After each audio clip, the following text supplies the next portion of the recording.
মেয়েদের সংসার করার জন্য কিন্তু একটা গাধার দরকার। ঘোড়াকে বিয়ে করলে সেই ঘোড়া তো দৌড় দিয়ে ওই মেয়েকে ফেলে চলেই যায়, আর গাধা সারা জীবন সেই মেয়েটার ভার বহন করে যাবে। এই কথাটাই মেয়েরা বুঝতে চায়। সারা জীবন ঘোড়ার পিছে ছুটতে ছুটতে ছ্যাঁকা খেয়ে ব্যাকা হয়ে আবারও সেই গাধার কাছে ফেরত আসে। তোমাদের এত ভাবার কথা আমি বুঝি না বাবা। কি বলতেছো তুমি এগুলো? আমার ক্যারেক্টারের প্রবলেম, আমার গার্লফ্রেন্ড আছে। ঈশিতা আপু আপনার গার্লফ্রেন্ড না? ও আচ্ছা, এই কারণে তুমি কয়দিন যাবত ঈশিতা ঈশিতা করতেছো। আরে বাবা, ঈশিতা আমার ফ্রেন্ড। ঈশিতা আমার ফ্রেন্ড, সব জানি। তুমি আমাকে বিশ্বাস করতেছো না? প্রমাণ দিচ্ছি, দাঁড়াও।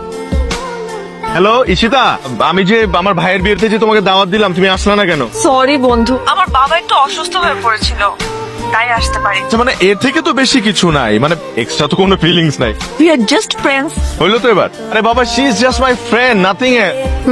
তাই ম্যাই, আমি তোমাকে কিছু কথা বলি, সরাসরি বল। আমি ঘুরায় পেঁচায় কথা বলতে একদমই পছন্দ করি না। যা বলবো ডিরেক্টলি বলবো। তুমি যাও, আমার সম্পর্কে খোঁজ নি। এই ছেলেটা একদম সিম্পল। হাসতেছে কেন? আমি আসলে কখনো প্রেম করি নাই। একটা কথা বলি আমি তোমাকে, আমি যেদিন তোমাকে প্রথম দেখছি সেদিন আমার এই দমটা বন্ধ হয়ে আসছিল। আমার কাছে বিশ্বাস হচ্ছিল না যে পৃথিবীতে এত সুন্দর একটা মানুষ হতে পারে। তার এই চোখ দেখে আমি দিনের পর দিন কাটায় দিতে পারবো, এবং এই যে হাসিটা, এই হাসিটা দেখেও আমি অনন্তকাল অপেক্ষা করতে পারবো। I am impressed. এখনো যেতে হবে বুঝছেন? মাত্রই তো আসলাম। পরে কথা হবে। আচ্ছা শুনো শুনো শুনো। আমার জন্য? জি। আল্লাহ কি কিউট। তোমার পছন্দ হয়েছে? ওকে কার পছন্দ হবে না? Is so sweet. তোমার নাম আদিয়া, আমার নাম আহান। এই দুজনের নামে আমি ওর নাম রাখছি নিয়া। এখন থেকেও তোমার কাছেই থাকবে। তুমি যখনই ওকে দেখবা তখনই তোমার আমার কথা মনে পড়বে, এবং ও যখন মেও মেও বলবে তুমি বুঝে নিও যে এই আহান তোমাকে আই লাভ ইউ বলতেছে। ওএমজি, আপনার ফ্লার্টিং করার স্কিল না দুর্দান্ত। আমার নাম আদিয়া, আমি এত সহজে যাই না পটিয়া। Thank you so much for the lovely gift.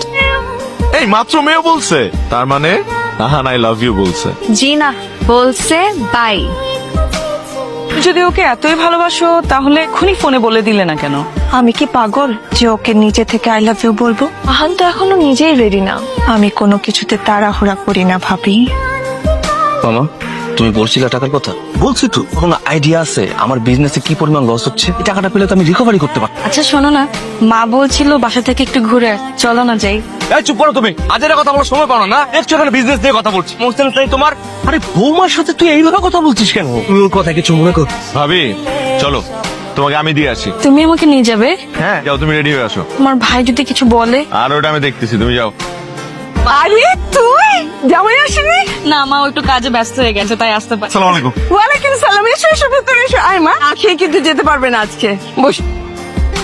তুলা ব্যাপারে দুলা ভাই আসে নাই, দুলা ভাইয়ের পক্ষ থেকে আমি আসছি প্রক্সি দিতে। ও, আমাকে দিয়ে চলবে না বেন? ঘোড়ার কাজ কি আর গাধাকে দিয়ে হোক?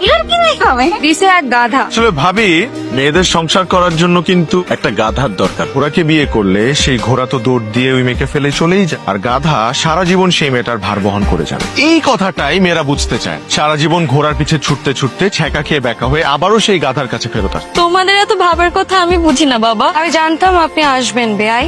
আমি একটা কথা ডিরেক্টলি বলি, আমি তোমাকে খুব পছন্দ করি, আর আমার বিশ্বাস তুমিও আমাকে পছন্দ করো। দেখেন, হুটহাট করে আমি কারো প্রেমে পড়ে যাব সেই মেয়ে আমি না। হ্যাঁ, আপনি দেখতে শুনতে সুন্দর, হ্যান্ডসাম, ভালো, স্পার্কটা নাই বুঝছেন?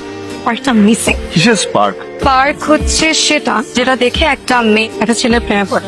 আপনার মধ্যে সেই স্পার্কটা যেদিন দেখতে পাবো সেদিন আমি আপনাকে ভালোবাসবো।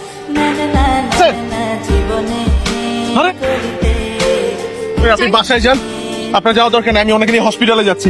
যান, জানেন জানেন জানেন, তাড়াতাড়ি। যার জন্য এত কিছু রান্না করলাম সে কই? ডাক। আর বলো না মা, ওর কাজ কারবারের কোনো ঠিক ঠিকানা নেই। রাস্তায় নাকি গাড়ির সাথে ধাক্কা লেগে এক ভিক্ষুক আহত হয়েছে, তাকে নিয়ে সে হসপিটালে গেছে। ও এগুলা করেই বেড়ায়। কোন বাড়ি থেকে না খেয়ে আছে, কার চিকিৎসার টাকা লাগবে, টাকার অভাবে কে পরীক্ষা দিতে পারছে না, আর এলাকায় যে কারো হেল্প লাগলেই আহান আছে। মাঝে বলি ওকে, তুমি এক কাজ করো, ভোটে দাঁড়াও, তুমি দেখবে বিপুল ভোটে পাস করেছো। আমাকেও কি বলে, ভাবি আমি কারোর কোনো প্রতিদানের আশে এসব করি না। আসলে আমি মানুষের কষ্ট সহ্য করতে পারি না। দেখো মা, এটা শোনার পর কিছু বলার থাকে